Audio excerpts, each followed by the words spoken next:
प्यारे बच्चों, 9वीं कक्षा के विज्ञान के 9वें चैप्टर बल तथा गति के नियम के 5वें लेक्चर में आपका स्वागत है।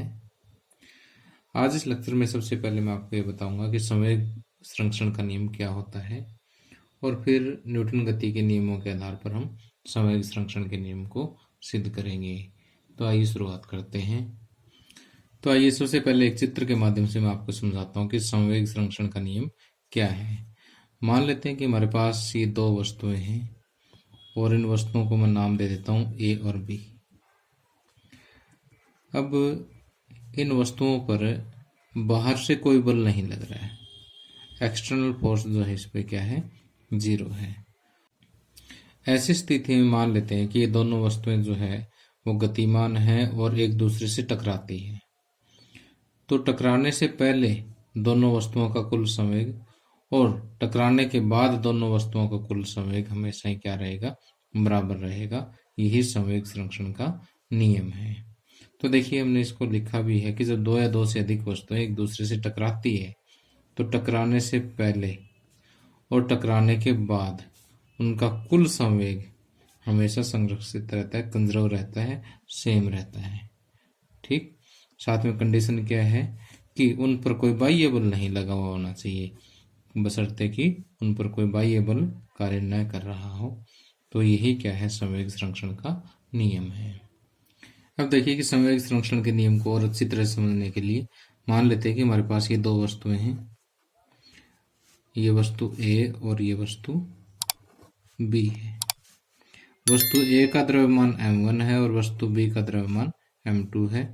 मान लेते हैं कि आरंभ में वस्तु ए जो है u1 वेग से चल रही है और वस्तु बी जो है वो u2 वेग से चल रही है और ये चलती चलती इस तरह से आपस में टकरा जाती है। ठीक, वस्तु ए जो है वस्तु बी से टकरा जाती है। टकराने के बाद देखिए हम ये कहते हैं कि वस्तु ए का जो वेग है वो v1 हो जाता है और वस्तु बी का वेग जो है वो v2 हो जाता है। इसका द्रव्यमान m1 और इसका द्रव्यमान m2, द्रव्यमान तो सेम ही रहना है। तो टकराने से पहले देखिए कि वस्तु A का जो संवेग है वो क्या है, m1 u1 है। वस्तु B का संवेग m2 u2 है। इसी तरह से टकराने के बाद वस्तु A का संवेग m1 v1 है और वस्तु B का जो संवेग है वो m2 v2 है। अब टकराने से पहले दोनों वस्तुओं का कुल संवेग दोनों को प्लस कर देंगे और यहाँ टकराने के बाद दोनों वस्तुओं का कुल संवेग इन दोनों को प्लस कर देंगे। अब संवेग संरक्षण का नियम ये कहता है कि यदि इस पूरे सिस्टम पर कोई बाह्य बल ना लगे तो टकराने से पहले का जो संवेग है m1 u1 plus m2 u2 वो टकराने के बाद जो संवेग है m1 v1 plus m2 v2 इसके बराबर रहेगा। तो ये क्या है, संवेग संरक्षण का नियम है। इसका मैथमेटिकल फॉर्म आप इसको कह सकते हो, गणितीय रूप इसका कह सकते हो। अब आइए आगे देखते हैं कि न्यूटन गति के तीसरे नियम की सहायता से हम संवेग संरक्षण के नियम को किस तरह से सिद्ध कर सकते हैं। इसके लिए अभी जैसे मैंने आपको संवेग संरक्षण का नियम समझाने के लिए जो एग्जाम्पल लिया था वही मैं एग्जाम्पल दोबारा से ले रहा हूँ कि हमारे पास दो वस्तुएं हैं ए और बी। आरंभ में इसका वेग कितना है, ए का वेग u1 है और बी का वेग u2 है। दोनों आपस में टकरा जाती है। टकराने के बाद वस्तु ए का वेग v1 हो जाता है और वस्तु बी का वेग v2 हो जाता है। तो यहाँ से देखिए कि वस्तु ए का आरंभिक संवेग या टकराने से पहले संवेग, वस्तु ए का टकराने से पहले संवेग कितना है, m1 u1 और वस्तु B का टकराने से पहले संवेग m2 u2। अब वस्तु A का टकराने के बाद संवेग कितना होगा, m1 v1 ठीक। और फिर वस्तु B का टकराने के बाद संवेग क्या होगा, m2v2। तो यहाँ देखिए कि वस्तु A के संवेग में कितना परिवर्तन हुआ। वस्तु A के संवेग में परिवर्तन,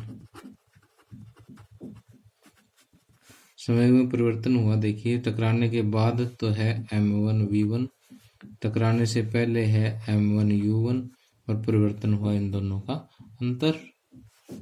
इसी तरह से वस्तु B के संवेग में परिवर्तन, टकराने के बाद संवेग है m2v2 और टकराने से पहले है m2u2 और परिवर्तन हुआ इन दोनों का अंतर।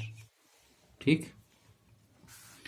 अब संवेग परिवर्तन की दर निकालेंगे। संवेग परिवर्तन की दर क्या होता है, परिवर्तन बटे समय। वस्तु A के संवेग परिवर्तन की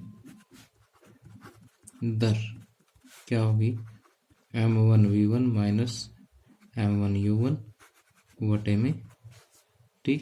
इसी तरह से वस्तु B के संवेग परिवर्तन की दर m2v2 माइनस m2u2 बटे में समय, यानी समय के परिवर्तन को समय से भाग दे दो, परिवर्तन की दर निकल जाएगी। अब देखिए कि ये जो t समय है, ये टक्कर के दौरान जो लिया गया समय है, जब दोनों एक दूसरे से टकराती ना जितने समय के लिए, वो समय क्या है, t है। ओके। तो अब देखिए कि टक्कर के दौरान मान लेते हैं कि वस्तु A B पर जो बल लगा रही है उसको हम FAB कह देते हैं, बदले में B जो A पर बल लगा रही है उसको FBA कह देते हैं। ठीक। तो अब देखिए ये हमें पता है कि संवेग परिवर्तन की दर किसके बराबर होती है, बल के बराबर। वस्तु A के संवेग परिवर्तन की दर, यानी वस्तु A पर जो बल लग रहा है, वस्तु A पर ये वाला बल लग रहा है FBA। ठीक। इसी तरह से वस्तु B के संवेग परिवर्तन की दर, B पर जो बल लग रहा है यानी FAB लग रहा है। ठीक। अब न्यूटन गति के तीसरे नियम के अनुसार ये दोनों बल जो है एक दूसरे के बराबर हैं और विपरीत हैं। अब न्यूटन गति के तीसरे नियम से, नियमानुसार ये दोनों बल जो है FAB किसके बराबर, FAB जो है वो किसके बराबर है, FBA के बराबर है, लेकिन विपरीत दिशा में है। ठीक। अब FAB